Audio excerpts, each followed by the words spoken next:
Shabbat Shalom, and welcome to 5 Minutes of Torah with the BI Rabbi. This coming Shabbat, we read a double Torah portion of Parshiot Bahar Bechukotai. At the end of this week's parsha, we read about a series of blessings and then curses. Unfortunately, many more curses than blessings.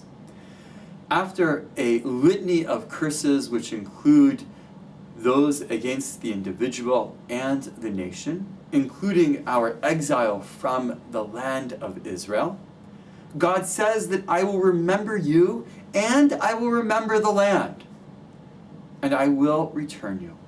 I will return you to the land of Israel, to our homeland, the Jewish homeland. The rabbis understand this in its context of being a return to the land of Israel after the destruction of the first temple for the sake of building the second temple. After the destruction of the second temple, though, which happened connected to our rebellion against Rome between the years of 68 and 70 CE, Common Era, we as a Jewish people were very distraught. And not only that, but we suffered greatly at the hands of the Romans. We rebelled again against Rome, first finding victory, and then even more destruction during what is known as the Kokhba Revolt. And as part of the destruction and the punishment against us, the Jews, in the year 135, because of the Kokhba Revolt, we were prohibited for as long as the Romans ruled the land of Israel from ever returning to Jerusalem, our capital.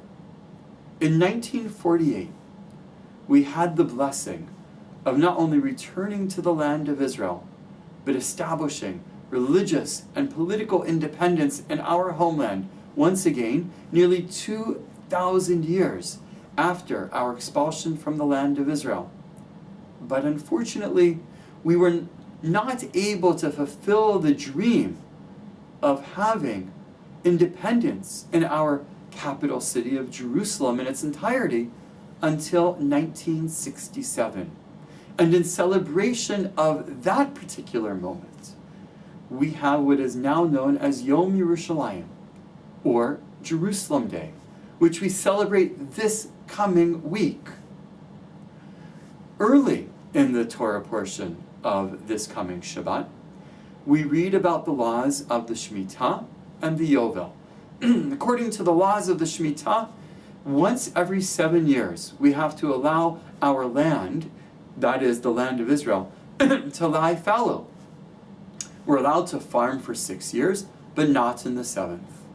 And then we also learn the laws of the Yovel, which state that once every 50 years, land that is owned by someone needs to return to its original owner, and all debts are forgiven.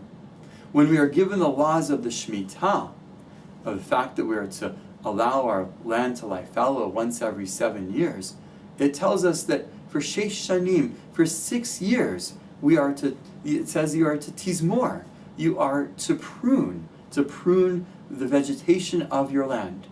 But in the 7th year, lo tizmor, do not prune, the Torah tells us.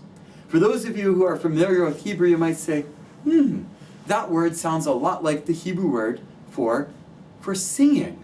And indeed, there may be a relationship between the word for singing and the word for pruning. I once had a professor of Bible who suggested that as you prune, the sounds of metal hitting metal actually creates a noise that is musical, that sounds like a song.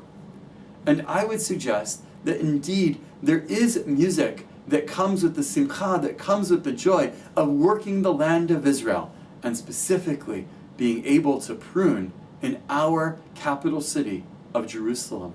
And that is why I'd like to ask you to join me on this coming Wednesday night to celebrate Yom Yerushalayim with music, with cantor Magna Fishman, an Israeli-American cantor who will be here singing with us on Wednesday night in a very special concert.